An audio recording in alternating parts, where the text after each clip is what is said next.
Eh oui. تنافس قوي Ah, بين ah ouais, c'est bon, mon اللاعبين. micro marche à nouveau. هناك الحضور البدني بالنسبه Alors, للاعبين non, الكرواتيين. machin. Ah bah ça y est, je suis perdu moi. محاولة إخراج الكرة. Ah voilà, ça y est, c'est là. Oui, on mate un match de foot. Un match de foot à 4h du matin, t'imagines toi? Enfin, pas tout à fait 4h du matin, je suis devant un match de foot à l'étranger, toujours sur une chaîne du câble, que je ne connais pas d'ailleurs. Oui, t'as vu la tristesse du truc? Ah oui, le match de foot de je sais pas où là. Ah oui, y a pas de gratin, y a pas de supporters, y a rien. Oh oui. On va regarder quelques secondes de ce match de foot. Dédicace à tous ceux qui aiment le football. Oui, on tape dans le ballon, on va marquer des buts. Allez, c'est parti. في الوسط كل هدوء إعادة الكرة للحارس. كرة طويلة بالرأس من طرف اللاعب ديميترو. هذه محاولة فائدة فريق الفتح الرياضي. اللاعبين يكون هدوء بالفعل يحيى النقرة ترجع الكرة للخلف. ترجع من حمزة. Voilà. Bon, je vais zapper, tiens, en même temps, je vais zapper avec toi. Donc là, je suis sur le... Ouais, je suis sur... je suis sur le truc du câble. Oui. Alors, on va regarder les chaînes... oui, étrangères. Voilà, donc je fais cette vidéo pour te faire montrer quelques chaînes étrangères qui sont pas connues chez nous. Oui. Enfin, si elles sont connues si tu as le câble. Alors, tiens, on va cliquer sur ça. C'est une One. On sait pas c'est quoi comme chaîne, mais moi je ne la connais pas. Hop, on clique. Ah, c'est parti. Ah bah oui, bah c'est un film.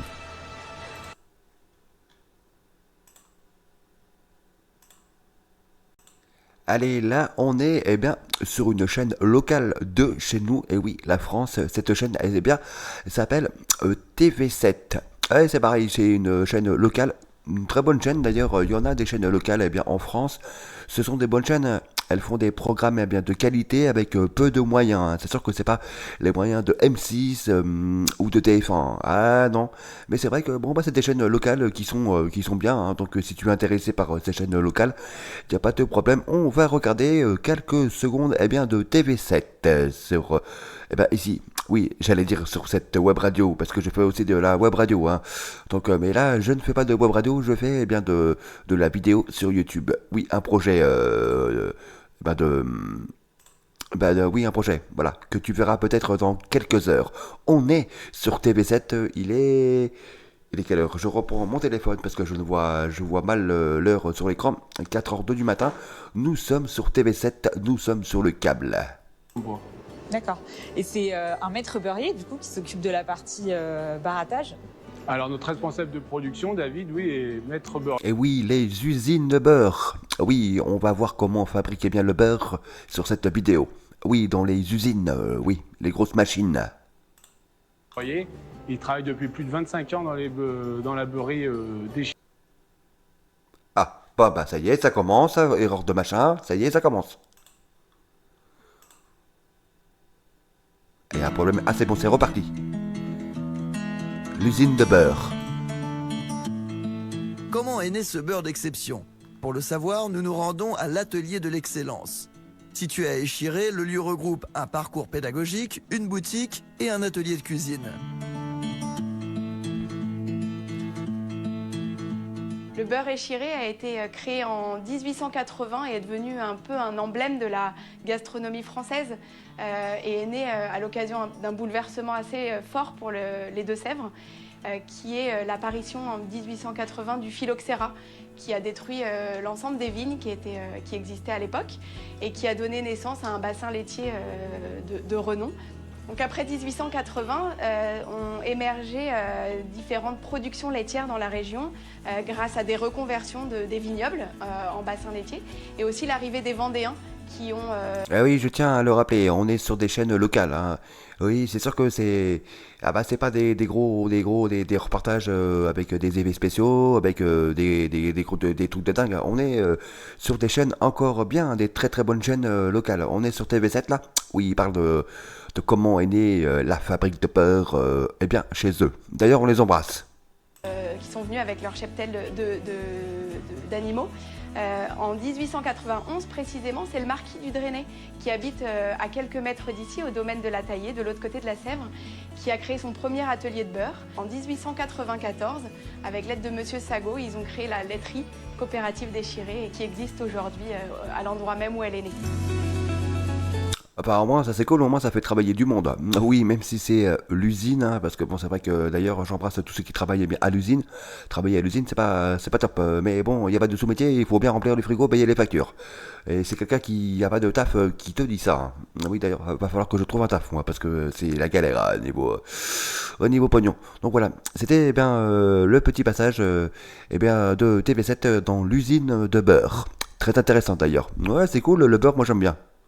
Alors là, on se trouve eh bien du côté de chez IDF1. Oui, IDF1, la chaîne avec Jackie qui faisait partie du club Dorothée.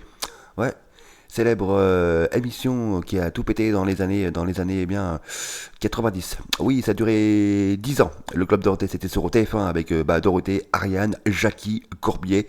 Donc là, on est sur une chaîne eh bien locale IDF1, donc Jackie qui faisait partie du club Dorothée anime une émission, je crois que c'est le soir.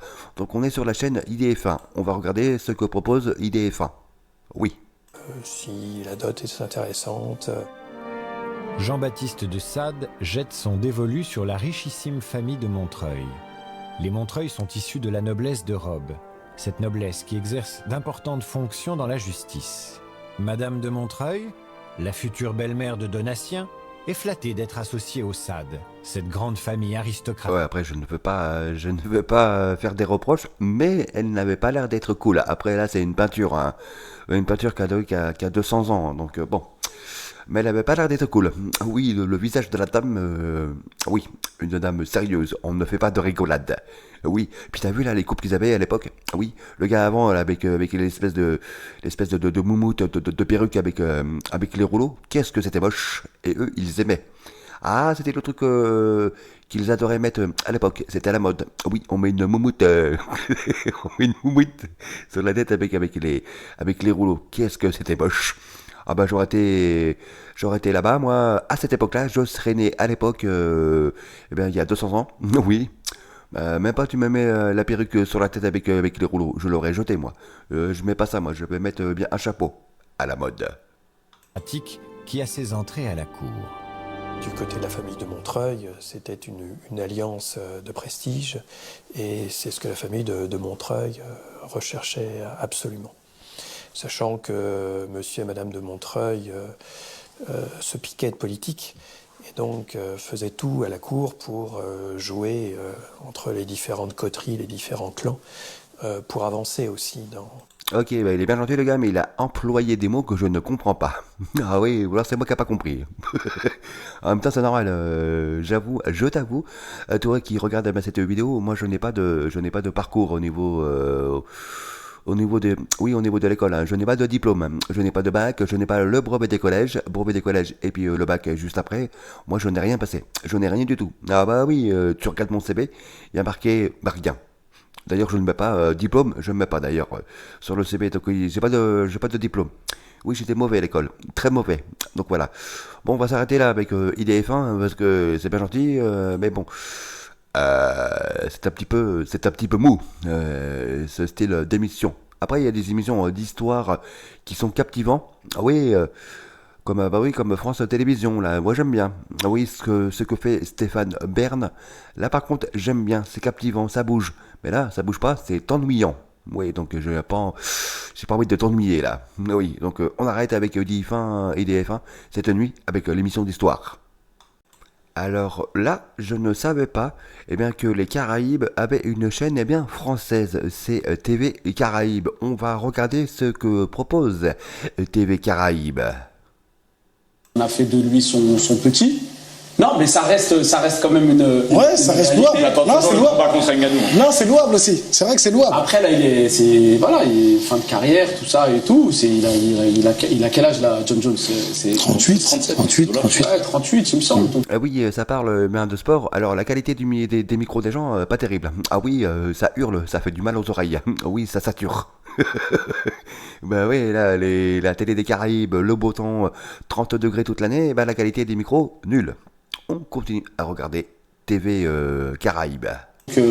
Même on parlait d'un combat contre Aspinal qu'il a toujours esquivé, mais est-ce qu'il a besoin de se mettre en danger réellement après avoir fait ce qu'il a fait dans sa carrière? Je pense pas. Après, moi, les histoires du dopage ou de drogue, etc., moi, ça fait partie du personnage. Moi, le GOAT en football, moi, c'est Maradona. Donc moi, les gars comme ça, un peu écorchés, qui ont une histoire comme ça, moi, j'aime bien. J'aime bien. Et lui, c'est...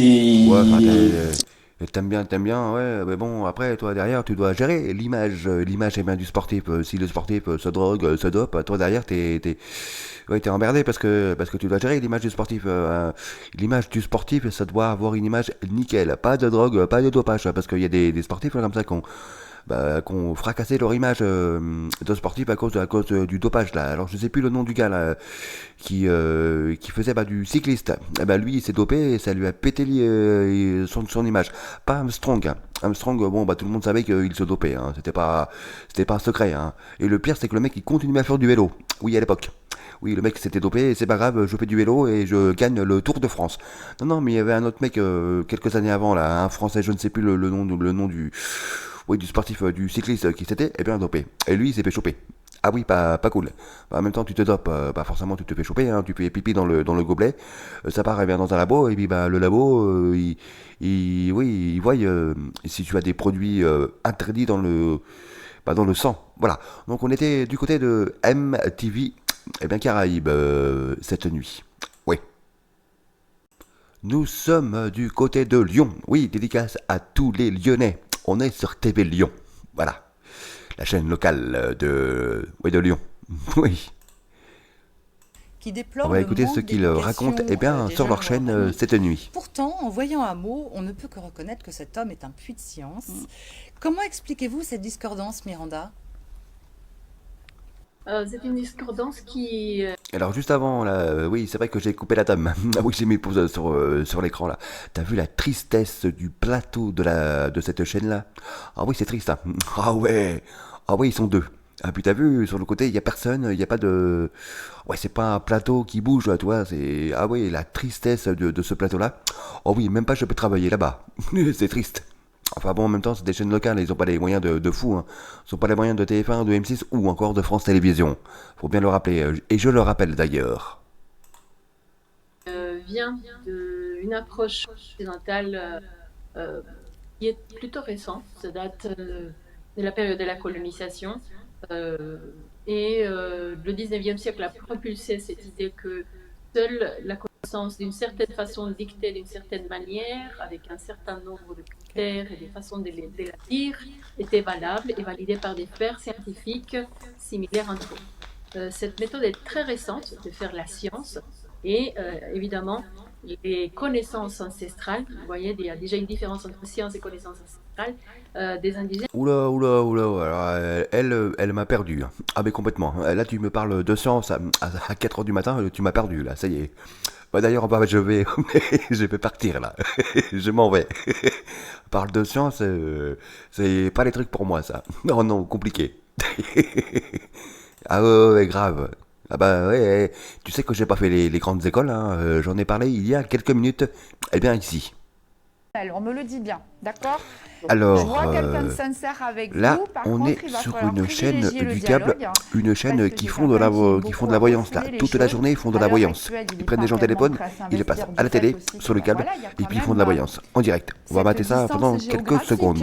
Oui, la voyance. C'est très sympa la voyance. Moi j'aime bien. Alors, la prise de recul pour ma part, je vois qu'il va revenir. Il va revenir à la charge. D'accord? D'accord. Hein, parce que là, il était plus ou moins bloqué. Et en même temps, j'ai quelqu'un qui a dû résoudre, moi, des soucis d'ordre familiaux. Il est débloqué. Et oui. Oui, donc je le disais, ça y est, j'ai redémarré la vidéo là. Donc là, nous sommes eh bien en pleine nuit. Il est... D'ailleurs, il est quelle heure là? Je prends le téléphone. Oui, on est en pleine nuit. Je reprends la vidéo en pleine nuit, moi. Je suis normal. Oui, c'est normal de reprendre une vidéo en pleine nuit. Oui. Il y a de la logique dans mes paroles. Non, non, pas vraiment. 3h41, exactement. Et ben, du matin, je suis déjà en train d'enregistrer une deuxième partie de cette vidéo que tu verras peut-être dans quelques heures. Voilà. Oui, peut-être. Ça dépendra du travail que j'ai à faire derrière. Oui. Donc là, 3h41 du matin, je suis sur la chaîne télé qui font de la voyance toute la journée. Oui, même la nuit. Oui, il y a des voyants qui viennent devant les caméras, ils font les cartes, ils lisent dans les tasses de café. Donc, là, c'est parti. Il y a un monsieur qui a... non, c'est une dame. Oui, c'est une dame. Oui, c'est normal, j'avais mal mis mon casque, donc j'entendais un petit peu mal. Donc c'est une dame qui a appelé la voyante en direct, avec le numéro de téléphone que tu vois à côté de la dame, oui, au-dessus là, dans l'écran, et oui. Et donc tu appelles ce numéro, et tu peux passer à la télé en direct sur le câble, à n'importe quelle heure de la journée, même la nuit. Tu appelles, il y a toujours du monde qui te prend au téléphone, et qui te diffuse à la télé. Oui, à la télévision, c'est Astro TV, je crois. Oui, c'est ça, voilà, Astro Center TV. Une chaîne câblée du câble. Oui, qu'on peut retrouver sur la chaîne du câble. Voilà. T'as capté le délire. Allez, c'est parti. On remet play sur la chaîne d'Astro. Les cartes en direct. Le tarot. De toute façon, il y a déjà eu des 2 pas en avant, 3 pas en arrière. Hein. Oui, tout à fait, oui. Il fait que ça. Oui, tout à fait. Oui. Retour à la source. D'accord? Oui.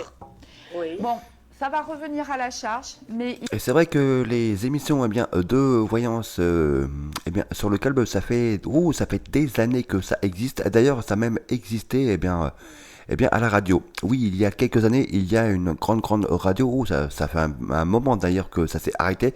Et donc, il y avait une grande radio, la radio du rap. Tu connais, tu l'écoutes peut-être. Oui. Donc, chaque dimanche, il y avait une émission de voyance. Oui, il y avait Claude le voyant qui venait dans cette radio et ils avaient une émission de 2 heures. Et ça marchait très très bien là. 18h, 20h, la voyance sur cette radio, la radio du rap. Il va falloir, je vous dis, dialoguer avec cet homme. Moi, je ne vois pas une rupture définitive. La prise de recul, il a besoin de se recentrer. Je le vois revenir vers de la communication avec vous. Par contre, voilà, j'ai l'impression que c'est un monsieur qui fait l'autruche et il met la charrue avant les bœufs, il se pose beaucoup de questions. Mais je le sens sincère avec vous, ça vaut le coup de... D'accord, je fais l'analyse de ça et puis d'autres situations. Les voyants et voyantes que tu peux avoir par téléphone, je te jure que des fois... oui, ou alors en direct là. Oui, devant les... Oui, tu arrives dans des locaux et puis tu payes et puis après la personne te fait ta séance de voyance. Je peux te dire que les voyants et voyantes, mais des fois ils ont des cas, mais je te jure c'est compliqué. Hein. Ah ouais. Ah ouais, non, mais des fois, ils font presque de la psychologie avec les gens. Ah oui, les gens sont malheureux, les gens se posent plein de questions sur leur vie amoureuse, sur leur vie professionnelle. Ils se creusent la tête, d'ailleurs, ils se font mal à la tête avec les questions que se posent les gens. Hein. Ah oui, donc toi, en tant que voyant et voyante, toi, tu dois gérer tout ça. Oui, gérer la vie des gens, enfin, du moins, les propos des gens, le malheur des gens, parce que des fois, t'arrives, tu vois des gens, ils sont complètement malheureux, ils sont pas bien, dépressifs, et puis toi, derrière, tu dois leur annoncer ce qui va se passer, pour l'avenir, pour eux. Pas facile. Donc, quand tu vois que la personne est dépressive devant toi, t'as intérêt d'annoncer des bonnes nouvelles. Oui, si tu annonces des mauvaises nouvelles, la personne derrière, oula, attention, là. Oui, il peut y avoir malheureusement, et c'est tragique, des drames. Et ça, pour ça, je ne plaisante pas. C'est vrai que je suis sérieux par rapport à ça. On continue avec la voyante, là. Oui. Oh, tiens, 10 minutes gratuits. Oh, c'est bien, on a de la chance. Vous accrochez, moi. Alors, il faut que je m'accroche alors. Oui, parce que même s'il dit rien, je sens quelqu'un de sincère. Mais il a besoin de temps, ce monsieur, parce qu'il doit régler des choses. Oui. Vous devriez en parler avec lui. D'accord. Ah, très bien. Prenez soin de vous, Marie. Merci. Au revoir. Au revoir. Oui, bonjour. Bonjour. Alors, pourrais-je avoir votre prénom, s'il vous plaît? Christelle. Christelle. Bien enchantée. Oui. Christelle. Enchantée. Il me faudrait votre date de naissance, s'il vous plaît. Alors, c'est le 10 10 90. Vous m'appelez de quelle région, Christelle? J'appelle de la Manne. Quelle était votre question? C'est plutôt côté sentimental par rapport à mon conjoint. Ça va pas très fort, donc j'aimerais savoir si ça va s'arranger ou pas. Voilà, si ça va s'arranger, oui. D'accord. Alors, il me faut le prénom de votre compagnon. Alors, c'est Didier. Ok. Oui, non, mais généralement, ouais, chez les voyants et voyantes, généralement, ça tourne généralement autour de ça, la célèbre question. Est-ce que mon copain, ma copine ne va pas me tromper? Est-ce qu'elle va rester avec moi? Et puis après, ça tourne autour de l'emploi. Oui, est-ce que je peux trouver à travailler? Ou est-ce que je vais rester à mon taf parce que j'ai un chef, un patron qui n'est pas très cool? L'ambiance, elle est nulle dans l'entreprise. Donc est-ce que je peux rester ou alors est-ce que je vais trouver du taf mieux que le taf que j'ai là? Donc c'était le petit moment de voyance. Je vais arrêter là côté voyance. Oui, oui, parce qu'après j'ai pas envie d'être pas cool. Je n'ai pas envie de me moquer des gens qui appellent les voyantes et voyances. Ah ouais, c'est non, c'est pas le dire le. Allez, c'est parti. On est du côté de Europe 1 TV. Oui. Donc la radio et la télévision. Ah bah c'est comme RMC, ils font les deux là. Oui. Alors, c'est parti, j'appuie sur le bouton play. Meute à l'été 2023 après la mort de Retailleau. À l'origine de la loi contre le crime organisé votée l'an dernier, le président des Républicains propose désormais de créer un état d'urgence anti-trafic dans une 60aine de quartiers. Il faudra être capable d'y contrôler 24 heures sur 24 les sorties et les entrées, de multiplier les perquisitions administratives, de saisir les avoirs des criminels, voire de couper les réseaux électroniques, explique Bruno Retailleau au journal Le Parisien. C'est une guerre que nous devons livrer, ajoute l'ancien ministre. Politiquement, il espère incarner une troisième voie à droite entre Édouard Philippe et la candidature probable. Ouais, bah non, mais c'est bien de lutter contre les trafics et les trafiquants de drogue, mais bon, tu peux pas. Oui, tu peux pas contrôler tout le monde. Oui, c'est clair. Il y a pas assez de flics dans certaines villes de France. Oui, c'est vrai. Hein, c'est les maires des grandes villes qui le disent. Oui, après il y a des villes où il peut y avoir un petit peu plus de policiers, mais la mairie ne fait pas la demande. Oui, c'est comme c'est une belle ville, hein, mais Nantes, par exemple, à Nantes. Apparemment, je ne suis pas nantais. Il y a très longtemps que j'ai pas été à Nantes. Il y a beaucoup de trafic de stupéfiants là-bas, mais la maire ne veut pas faire venir plus de policiers et de policières là-bas, à Nantes. Donc le trafic continue du côté de Nantes. Et puis il n'y a pas qu'à Nantes, hein, c'est partout en France, même dans les campagnes. Ah oui, c'est vrai, il y a des zones rurales, il y a des trafics de stupéfiants alors qu'on est en pleine campagne. Oui. Donc voilà, c'était Europe 1 TV. Oui. D'ailleurs, c'est une chaîne que j'ai découvert il y a très peu de temps. Oui. Alors là, on est sur Animaux TV. Oui, ça va être un petit peu mieux que les images que je viens de te montrer il y a quelques secondes. Oui, ici sur cette vidéo avec les gens qui parlent de la politique là. Oui, les matinales. On est sur Animaux TV. C'est peut-être un petit peu mieux, peut-être. Si tu aimes les animaux, big up à toi. Allez, c'est parti. On va coder les animaux. Animaux TV. Oui. Nous sommes à présent sortis du refuge sombre et nous sommes entrés dans la lumière. Et là, on voit ce qui se passe. Les animaux, les insectes sont désorientés, ils se faufilent dans les réverbères et ils y périssent. Pour les chauves-souris, cela a aussi bien des répercussions positives que négatives. Les répercussions négatives, on les voit là. Les insectes périssent et toute la biomasse d'insectes diminue en même temps localement. Là où le... Oula, mais moi ça me fait peur là, les chauves-souris. Ah oui, j'ai toujours peur qu'elles s'agrippent sur mes cheveux sur les côtés. Oui, parce que j'ai une coupe de cheveux à la Louis de Funès. Oui, parce que j'ai une calvitie extrême. Oui, c'est arrivé il y a une dizaine d'années. Oui, en 10 ans, j'ai perdu tous les cheveux que j'avais au milieu de la tête. Là. Oui, ce qui veut dire qu'en plein milieu de la tête, j'ai plus de cheveux et ça ne pousse plus. Pourtant, j'ai essayé les produits là que tu vois dans la pub là pour faire repousser les cheveux, ça ne repousse plus. Sur les côtés, derrière, ça pousse, y a pas de problème. Des fois, j'ai les pattes. Oui, les rouflaquettes. Mais au milieu, les rouflaquettes. Au milieu, ça ne pousse plus. Ah, y a plus rien. Ah bah je te jure que l'été c'est dérangeant.